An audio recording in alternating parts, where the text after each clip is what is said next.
Last November, I sat down with productivity writer Chris Bailey to talk about how we can get the most out of our work time and accomplish the goals we care about the most. And through our conversation, there was one point in particular that stuck with me more than any other. For every minute you spend meditating, I make the calculation in that book that we get 9 minutes back in extra productivity. Because it takes our mind 25 minutes to get back on track. Depends if a distraction is internal, so we seek it out, or whether we're interrupted. But it's about 25 minutes it takes us to get back on track. If we notice one time that we've gotten distracted, the meditation paid for itself already. Most days, I feel like I'm just staying on top of things, or worse, slowly falling behind, wishing I had 2 more hours each day to get everything I need done. So the idea of giving up valuable time to spend quietly concentrating on my breath seemed crazy to me. But at the same time, I realized my focus isn't always great. And the more I fall behind on things, the more my mind tends to wander off, worrying about the stuff I've yet to get done. So for the next 30 days, I'm gonna take Chris's advice and see if I can put together a daily meditation routine to see what positive effects it can have in my life and if it can help me stay present in the most important moments of my day. Usually I try to set up these goals in a way that makes them feel ambitious enough that there's a genuine chance I could fail, and I try to use that fear of failure as motivation to work harder. However, in applying this logic to meditation, it feels counterproductive to all the benefits I'm hoping to get out of this experience. So I've decided to start my first week with a goal of 30 minutes of meditation per day. And my plan is to increase that number by 10 minutes each week until I eventually arrive at 1 hour meditation per week, a number that really does feel quite daunting to me. I am, of course, going to break these sessions up into smaller chunks, so I've set my alarm for 10 minutes to start things off, and here we go.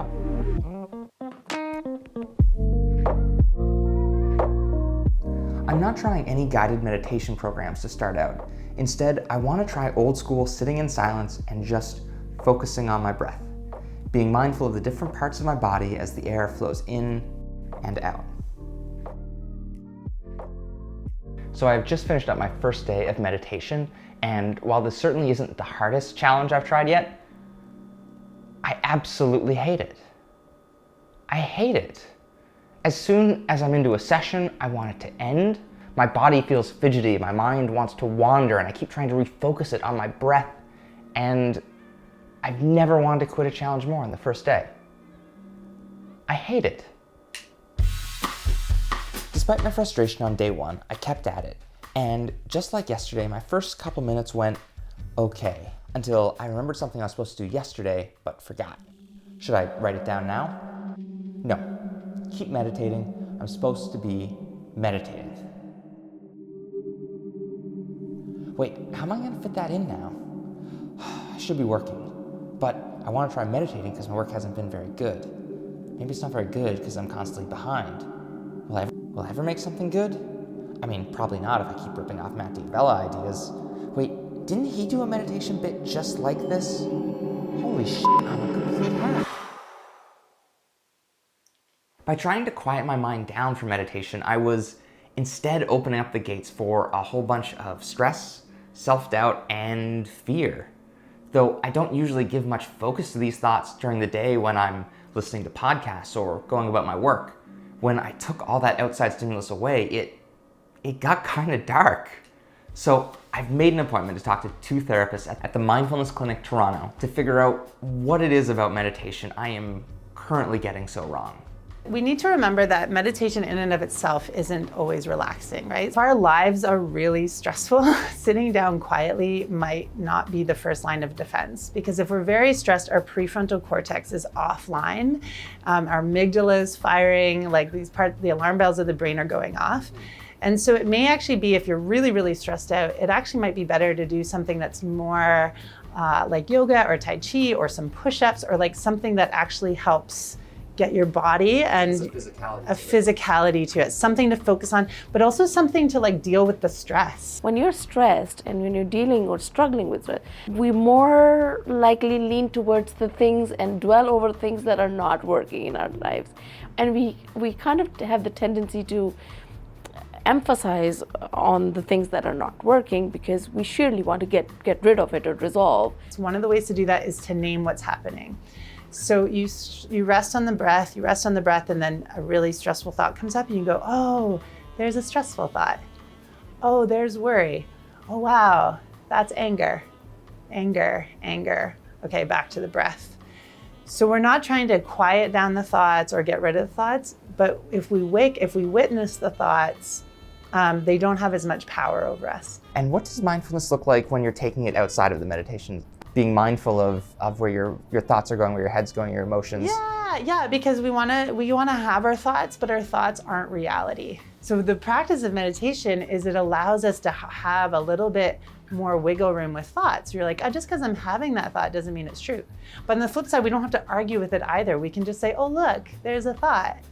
And the thing about thoughts and with feelings is they actually don't last that long if we don't put a lot of effort into them. So if we're angry and we just notice where in the body we feel angry and really can withstand feeling angry without adding like the why or the what or what should I do about it. Anger lasts maybe 1.5 minutes, 2 minutes tops. Noticing your mind drifting and bringing it back to what you're doing. So you're having a little bit of a kind of a sense of task-focused attention. You're deliberately paying attention to whatever task you're doing, whether it is walking, whether it is taking your dogs out. That patience that you're building with yourself to be able to sit and notice when you're distracted and come back to your breath, that actually is what's building concentration. After my chat with the mindfulness clinic, I feel less constrained around what I can and can't count as meditation. So I tried guided meditation with someone else leading me through the process, and it goes a lot better. Check your body for any areas of tension. Not only do I make it through my next few sessions without constantly increasing stress, I actually feel like I'm getting something back from the experience. I'm more focused with my work and less anxious over looming deadlines. As the weather improves, I begin taking meditative walks to incorporate a physical component into my meditation practice. With these walks, the goal is to be present, paying attention to what I'm seeing, feeling, and hearing around me. For a lot of people, the breath is kind of triggering or like doesn't feel okay to be in their body. So walking is great from that. You can be like, oh, I can feel my feet and I notice the colors and I notice how the air feels on my skin. And those are the places, rather than the breath, you're resting your attention on all of those sensations. I even incorporate mindfulness journaling into my routine to reflect on how I've been feeling and notice any small changes I've started to see. And from here, things really begin to improve. Up to a point. As my daily targets for meditation continue to grow, I begin to notice a paradox in my productivity. I'm more focused and mindful at the start of my day, until my alarm goes and it's time to meditate. With each interruption to pursue more and more meditation, I wind up falling further behind in my work.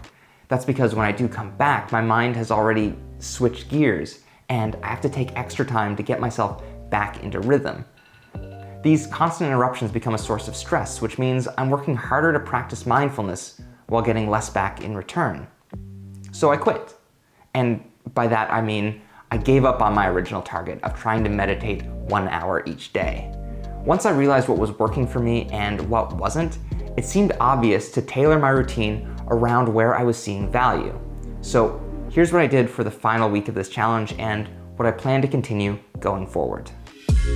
I really love incorporating mindfulness walks early in the day, and I've found doing quiet stretching in the mornings helps prepare me for the day both physically and mentally. When I do sit down for guided meditation, it's usually right after lunch before I go back to work, and I don't interrupt my rhythm once I get started. Going into this challenge, my mindset was all about trying to become what I deemed a super meditator, someone who seems like they've unlocked the secrets of the mind through meditation. And if I stuck with that mentality through this challenge, I probably would have missed out on most of the benefits that mindfulness meditation actually brings. Things like being able to recognize your thoughts and emotions without letting them control what you do, being more present and feeling less anxious over things you can't control. At least that's what I took away from this experience. Your experience with meditation could be completely different. And that's okay. Because what I learned from this challenge is it's much more worthwhile to find a mindfulness practice that works for you than it is to try and rigidly stick to what's worked for someone else. If you are interested in setting up your own meditation routine, then I would like to recommend one of our channel sponsors, Habit Nest. Habit Nest offers science-based journals that are designed to help you set and achieve goals. And they cover a range of topics including building a morning routine, weight training, and of course, meditation. I started using Habit Nest Mindfulness Journal during the second week of this challenge, and taking 3 to 5 minutes each day to write out your thoughts and reflect on what's running through your mind while you're meditating can be a really helpful experience. You can find the links to all of Habit Nest journals in the description below, and when you purchase a journal through our links, you do help us keep the channel going. If you would like to check out the full interviews with Megan, Naziha, and Chris Bailey are all available through the Goal Guys Patreon, as well as access to our channel podcast for anyone who would like to check those out. Thank you guys so much for watching. Take care.